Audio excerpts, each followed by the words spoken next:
When asked yesterday, LeBron's like, I think I'd probably vote myself MVP. Do you have a problem with it, sir? At this point with LeBron, it's the norm for this year. If you see the stat, he posted his stats. I'm just doing my part. I love that you're saying this. What?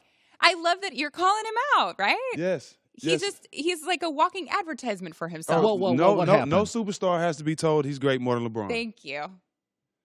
Like for him to post his stats saying I'm doing my part, and for him to congratulate himself, yes, LeBron.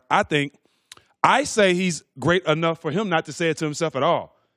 I'm one of his biggest fans, like Shannon Sharp, but he has to be told he's great, and he has to pat himself on the back. Hey, you should love yourself, but I think we tell him he's great enough.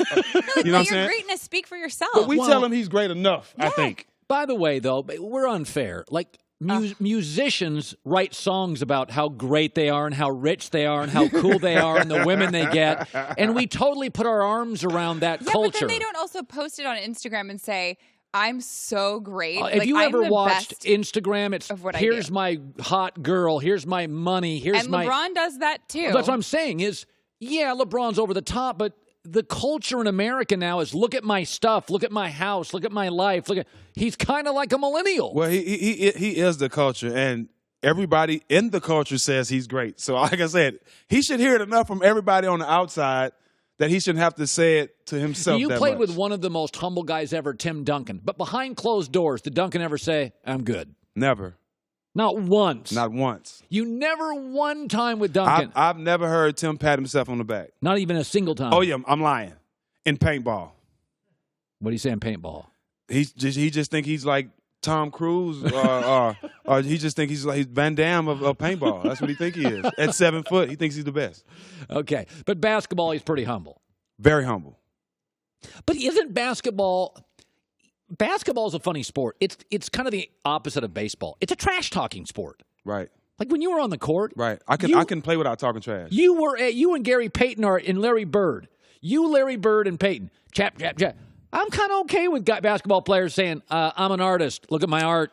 I won the award of the Big Three Trash Talk of the Year. That's the only way I can play. That's the only way I can play. But I think for LeBron, like, it's just something about him that he has to hear it. You know, with Tim Duncan, you never heard it. You know, you never heard him pat himself on the back. He just showed it on the court. And LeBron is doing both. Like, I don't understand how you do both. How you pat yourself on the back and be the greatest. I've never seen that before. By the way, everybody's talking about Cleveland losing last night, and I look at Boston, and I look at that Boston roster when Kyrie Irving's hurt. Mm-hmm.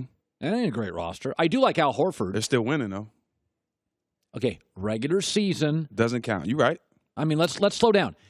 You're going to tell me if Kyrie doesn't play in the first round, 19-year-old Jason Tatum. They won't make it out the first round. Thank you. Not at all. I think Boston's in trouble. I think so, too. They need Kyrie. I don't think, those young guys are playing great. They don't have enough experience. I even love the coach. I think the coach can get them, to make it a 7-game series first round, but I don't think they can get out without Kyrie. They're not that good. I watched a game a couple of weeks ago.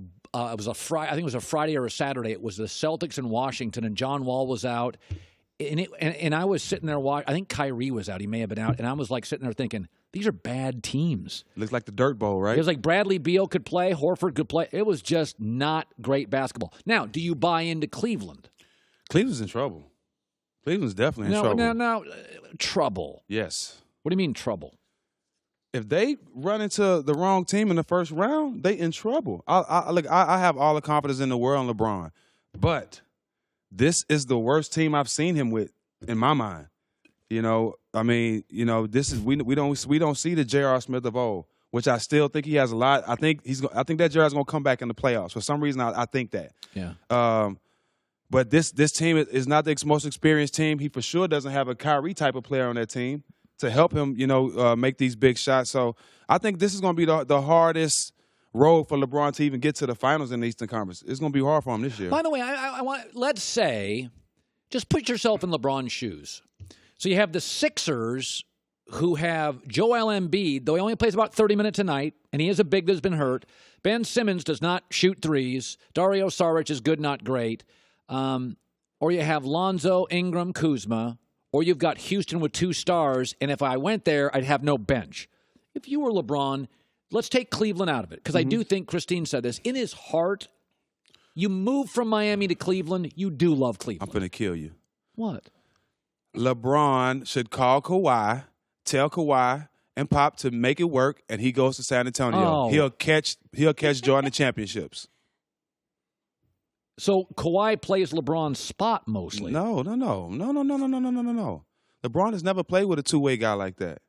LeBron, you don't have to guard anybody. All you got to do is score. I'll take care of everything else and help you score. But he would never do that. That's the thing. We said he would never go to Miami. But you think that he's ready to be like under Pop and listen to him and not have control like he does? Well, the only reason I say that because he's never played for, a Hall of Fame coach like that, of that caliber. But for a reason, I think. Because he wanted more control. You're Right. right. That could be why, but I think that would be great for him.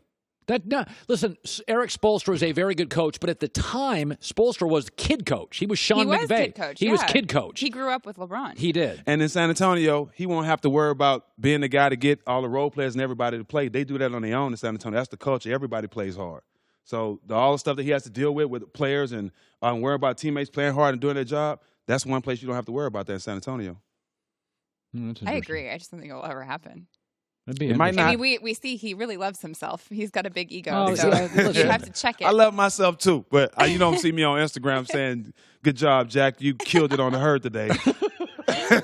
But you did. You let other people say that. Yeah, That's what you do. Steven Jackson. Good seeing you, bud. Thanks for watching. Subscribe here to get the latest from the show. Also, be sure to check out more of the best clips from the herd or go watch a few segments from our other shows on FS1.